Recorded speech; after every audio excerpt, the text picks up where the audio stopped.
Are you in a situation with someone where when you are with them, it feels amazing? You feel connected to this person. You feel like they shower you with attention. They are there. They're excited. They can't get enough of you.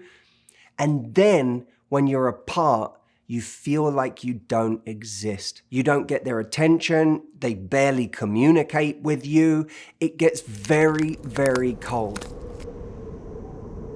It creates a kind of crazy making scenario where you feel like you're living in two completely different worlds. The one where this person is extremely into you, and then this complete other reality where it doesn't seem like this person is thinking about you at all. In this video, I'm going to walk you through some classic mistakes to avoid in this scenario, and I'm going to give you two very specific text messages to get you out of it. Now, before I do, make sure you like this video, subscribe to this channel, and hit the notification bell. Literally, right now, hit the like button. If by the end of the video you've decided I don't like it, you can always unlike it. But for now, like it. Let's talk for a moment about a classic mistake that people make in this scenario. And they use it as justification to keep going with this person. Now, the problem is, there's a big difference between attention and intention. Attention is when someone is just giving us attention and looking for attention when they want to experience something romantically. Intention is when I have a vision for myself romantically, when I actually see myself creating something, building something. And when someone goes hot and cold in this way, what they're showing you is they're all about attention, but not intention. When they disappear, that's a massive red flag. And the reason it's a red flag is because it says, I'm interested in having a romantic experience with you, but I'm not interested in making romantic progress with you. Think about it. When someone goes cold, what do they say are the excuses? I'm busy with work, I'm busy with friends, I'm busy with family, I'm busy with my hobbies. But what that tells you is they are busy with their priorities. They are busy with things that they want to move the ball forward on, things they want to progress. I want to progress my business, which is why it's getting my time. I want to progress my friendships, which is why they're getting time. I want to progress my skill in this hobby, which is why it's getting my time. So by that logic, you have to then say the reason you're not hearing from them is because their romantic life with you is not something they're trying to progress. It's just something they want to experience in moments that are convenient to them. The second mistake people make is mirroring that person's behavior in a situation like this. Now, a lot of people do this feeling like they're following things I've said over the years.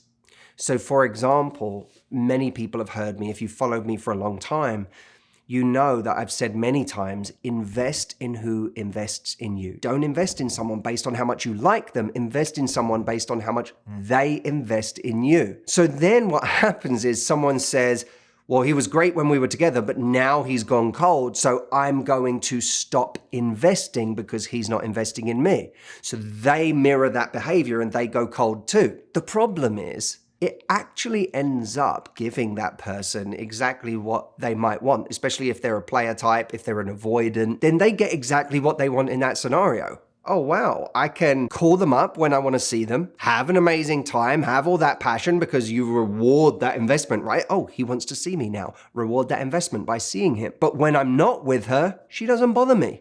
This is perfect, right? So the danger is you actually end up playing into their hands in that way. Or something equally bad happens, which is you going cold ends up attracting exactly the kind of guy you want to avoid. The player who, or the avoidant who gets turned on, gets attracted to you suddenly going cold and withdrawing. The person that gets excited by you withdrawing is the person who's energized by the game. And of course, the problem with that is if you set up that dynamic, that game doesn't stop. The moment you turn around to meet them, they're not interested. When you turn away and withdraw again, they come for you. So now you get stuck in that cycle. So how do you break that cycle?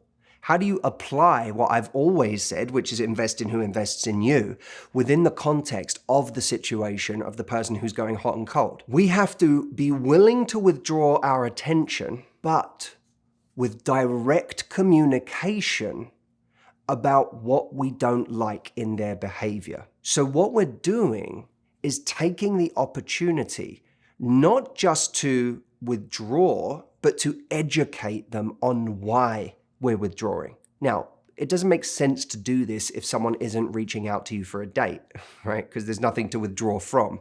In order to educate them on why you're withdrawing, they have to be making an ask. Now, the ask may be, I really want to see you this weekend. Or it might be, I miss you. How is I miss you an ask? Well, it's an ask for attention, right? I'm asking for you to give me validation back and tell me you miss me. When someone makes an ask, that's your moment to communicate how you're feeling. And the reason, by the way, that people don't communicate how they're feeling is because they want to play this kind of cool girl.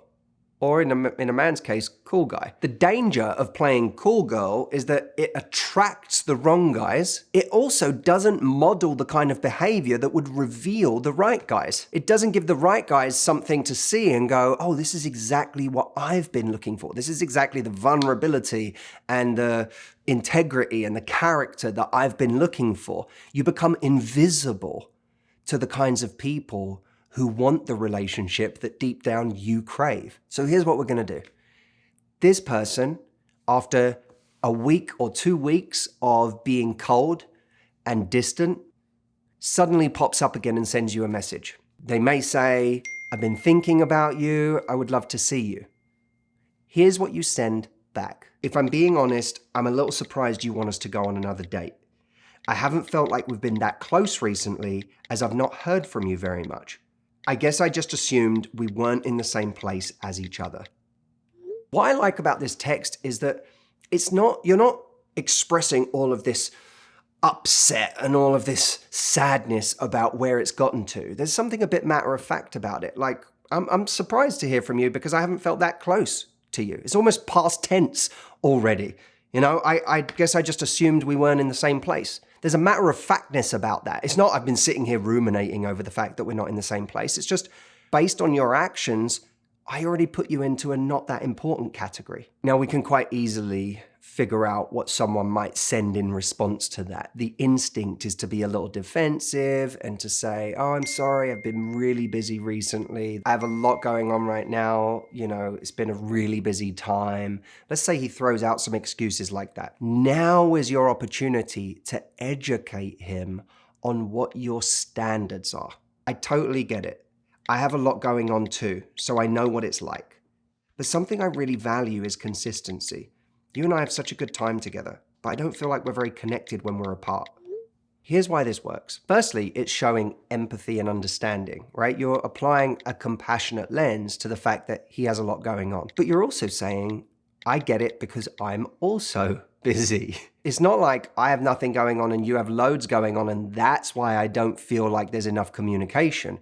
It's that I'm willing to make time for communication in spite of the fact that I have a lot going on. You then go on to say, but something I really value is consistency. So now you're very explicitly stating something you value. And you're pointing out the fact that he's been anything but consistent. And that is why you feel distant, and that's why you can't just jump into being flirtatious and arranging a date. You then say, you and I have such a good time together. That's the warmth. That's the moment where you get to say, hey, I am acknowledging that it's awesome when it's great between us, but I don't feel like we're very connected when we're apart.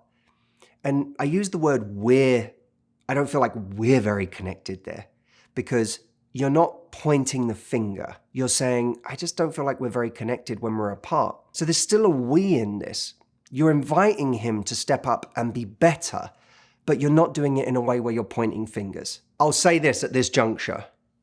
In order to send this text with any integrity and with any potency, you need to be ready to lose this person before you send it. Otherwise, however well you do at sending these messages I've crafted, your response after that will soften and show weakness and show that this standard isn't real. It's just a tactic. And before you know it, you will have undone any respect and attraction that is created by this bold communication. Ultimately, you have to decide which category of person you want to be in this person's life. Do you want to be another person they leave in their wake? Or do you want to be the person that says, this is what I need, and if I don't get that, I'm not going to invest my time and energy in you. Now, that may not convert the wrong guy into the right guy, but it does have the potential to stop the right guy in his tracks when he sees an uncommon standard that is worth living up to. Did you enjoy the message that I gave in this video? Did it feel helpful? Do you want 67 more just like that can help you actually move your situation with someone forward instead of getting stuck in the phase you're in? Well, if you do, I have a program called the Momentum Texts. Now, before you click off the video, because I know you're about to, you know, you enjoyed the video and you're like, next, it's $7. And if you're sick and tired of getting stuck in this casual phase of dating or getting stuck on the apps and endless texting that never results in real dates or dates that never evolve into an actual relationship, if you're so tired of it you could throw a shoe, then go over to momentumtexts.com. It's right here. There's the link. I care about it so much I'm shoeless. Go check it out, momentumtexts.com. It's got something for everybody, and it's $7. That's mental. $7. You know how long this program took me to create? $7. You know what? No, you can't have it. Jameson, take the link off the screen. Enough. It's too much.